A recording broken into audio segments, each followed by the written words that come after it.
where you heard Justice Kennedy use words that I suspect everybody in this room was familiar with, from the Casey decision, where he talks about at the heart of liberty is the right to define one's own concept of existence, of meaning, of human life. In other words, it is what we say it is. It is what we say it is. And we can do whatever we want to do, to whomever we want to do it to. And it was the Roe decision, the Casey decision, and subsequent decisions on abortion that have led us to this decision on marriage. It's a fundamental rewriting of the Constitution, ignoring truth, ignoring nature and nature's law. I remember just about a year or so ago, I was doing an interview, actually on a conservative station.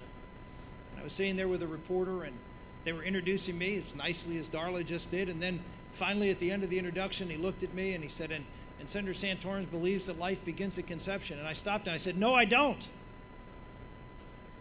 And he froze. I'm on live television. And I just blurted out in the middle of his introduction, no, I don't. And he didn't know what to do. Well, it says here you believe. I said, I do not believe life begins at conception. I know life begins at conception.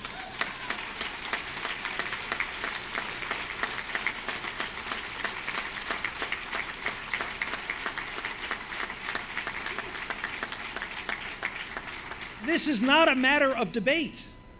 This is not a matter of faith. It's not a matter of belief. For a group of people who loves to talk to you about the science and how the science is settled. Well, we hear this on lots of issues, don't we? When the science is settled on, pick the issue, global warming, right? The science is settled.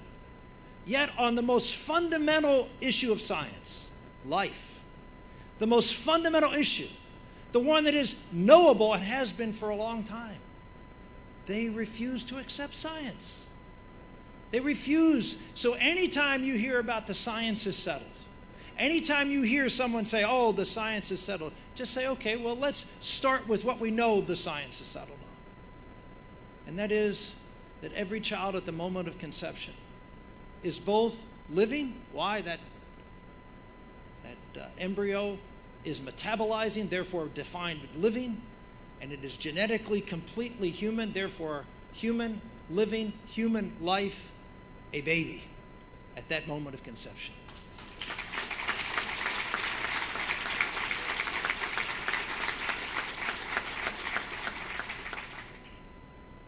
But you're here today to listen to some presidential candidates, and I have to say, Rick Perry's backstage, and Rick is a good friend. I got to know Rick really well, and he's become a real brother, and I mean that in all sincerity. And there are a lot of other really good candidates out there, and I'm not, and I have not, going to go around and say anything bad about anybody. What I am going to do is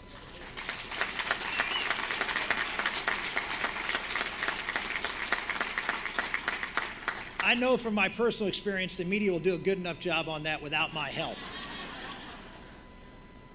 And so what I'm going to share with you is just why I think it's important for you as pro-life leaders to elect somebody that you can trust. Because you know what? These are tough issues. We've seen it. You know, it's one thing to stand up and say you're going to cut government. Another thing you say you're going to cut taxes. Another thing you say you're going to, create jobs, or, and lay out all your proposals and be held to them. And, sure, you'll get some pushback when you get to Washington, D.C. on all those things. There'll always be pushback. But you know that the area that's the hardest to fight on, the one where you pay the biggest price, is on the moral and cultural issues, and none bigger than life. I know that. Darla's very kind, said that I was a pro-life leader throughout my congressional career. That's not actually true. When I came to the United States Senate, I spent 4 years previously in the House, and I never said the word abortion on the floor of the United States House. In fact, I pledged never to. When I came to the Senate, I wasn't going to say it there either. I was in Pennsylvania. I barely won a Senate race. I'd beaten 2 Democrats to win my House seats in tough districts. Pennsylvania had over almost 1.5 million more registered Democrats than Republicans. The Republican Party in my state's very split on the life issue. And I just thought, I got to keep my head down. I'm conservative enough on everything else. I I just can't be out there. And Darla mentioned what happened with partial birth, and it just opened my heart. And I just couldn't say nothing anymore.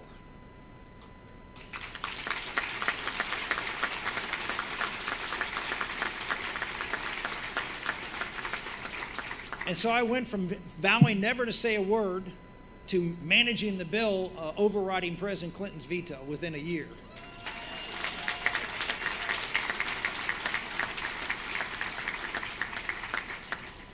And I went from, you know, in the newspapers, they always refer, if you're a conservative, all the newspapers will say, the conservative senator from Pennsylvania. I mean, you can be Ted Kennedy, and it's just senator from Massachusetts, Ted Kennedy, right? No liberal. I mean, they don't say liberal. That's okay. But if you're a conservative, well, once I started talking about the life issue, well, let's just say the newspapers changed a little bit. In fact, my kids, after a while, thought my first name had been changed to Ultra.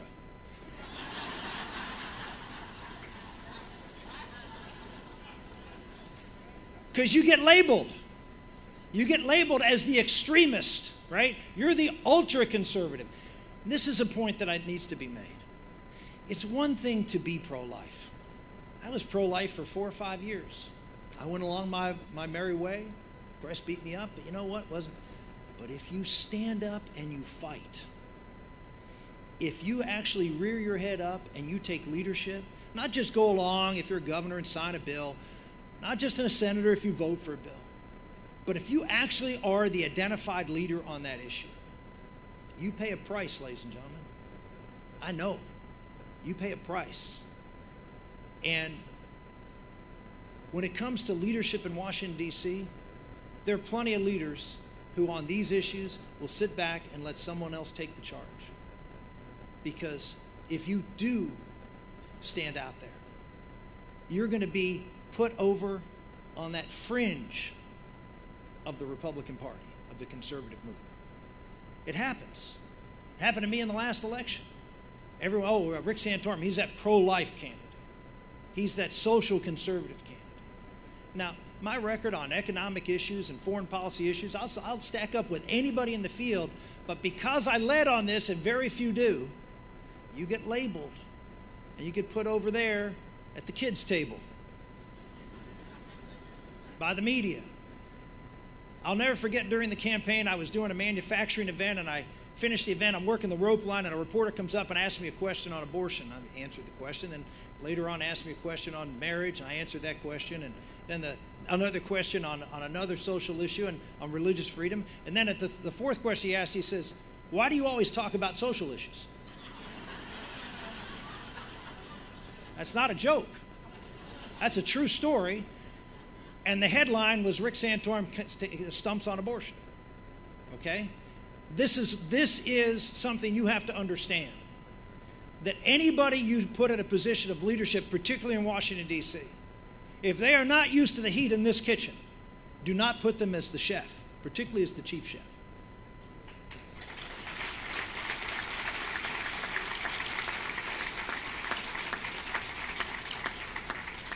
You know me. You know me. There's no quit in this dog.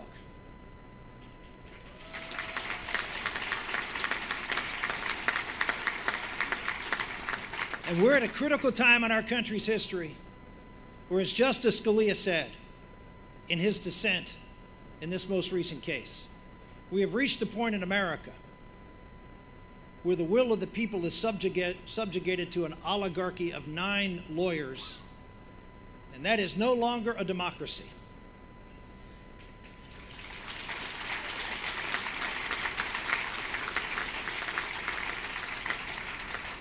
And we have an obligation to fight, and we have to have people leading our country who are willing to engage in that battle. Darla talks about the partial birth abortion issue. What you may recall is we lost that issue in the United States Supreme Court. We lost that issue in a Nebraska case. And some said, well, it's the law of the land. It's over. Does that sound familiar? Let's move on. We've lost. And as I said then and I say now, you never lose because the people always have the right to speak.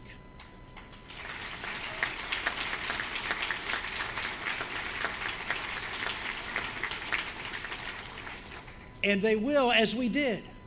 This is the first time I can remember that we actually went back after President Bush was elected, and we knew we'd get the bill signed. And I worked with Henry Hyde and others over in the House, Charles Kennedy and a few others, and we crafted another bill. You know what that bill said? Supreme Court, you're wrong. That's what the bill said.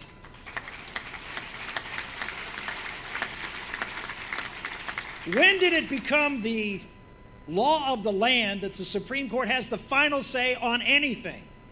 They do not have the final say on anything. The American people have the final say on everything.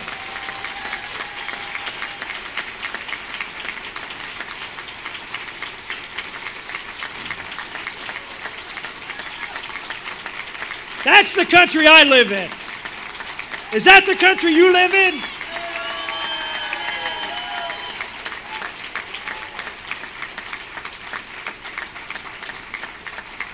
Ladies and gentlemen, that doesn't happen without leadership.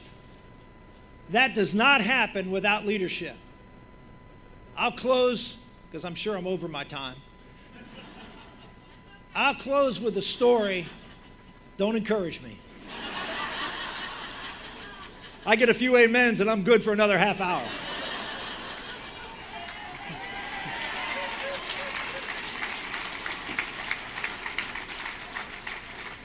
I want to encourage a story so you understand what your role is in this election of putting forth a leader. I was at one of these meetings that they have in New York with wealthy donors who come together and try to screen candidates. This was not this election cycle, it was the time before. And I met with this group of very wealthy millionaires and billionaires. And they sat down with me, and I was the last guy they had in because, well, the last time around I was the last guy everybody had in. But I wasn't, and I also was the last guy to get out, by the way. So the last guy in sometimes could be the right guy to be in.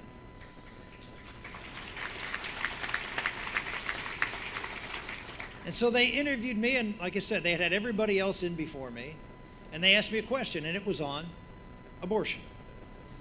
The next question, it was on abortion. Third question, abortion. And I stopped. And I said, I just have a question for you. You've had 9, 10, 11, 12, how many, believe it or not, that were that many 4 years ago early on. And I said, how many of you asked the question on abortion to any one of these candidates? Heads went down. I said, now wait a minute. I said, you know, except maybe with one exception, everybody else in the field has the exact same position I have on abortion. Yet, you didn't ask them, and you've asked me 3 questions on abortion. I said, why did you ask me those questions you didn't ask them? Finally, someone looked up and said, because we know you mean it.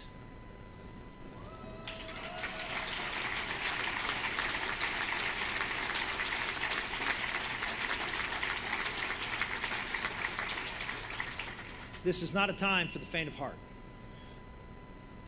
Our country is on the precipice of a great social change and a great change in who governs this country.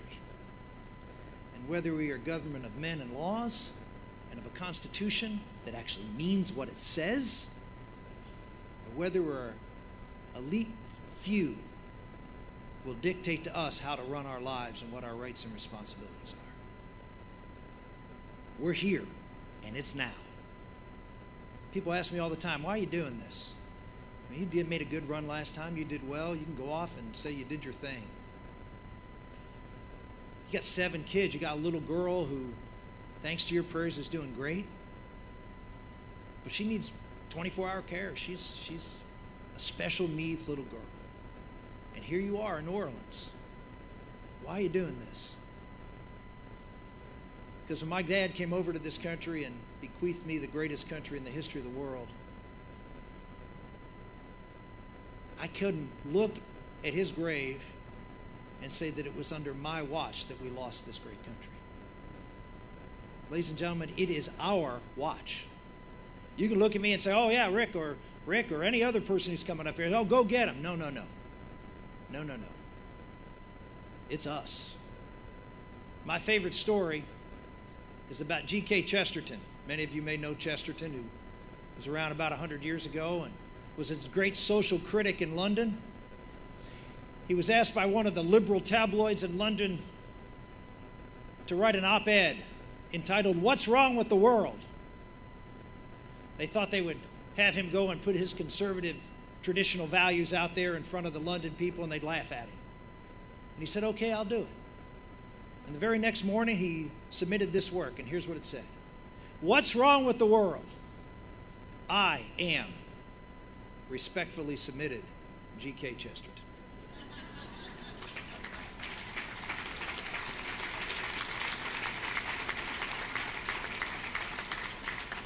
They are counting on good men and women to do nothing, because that's what we've done.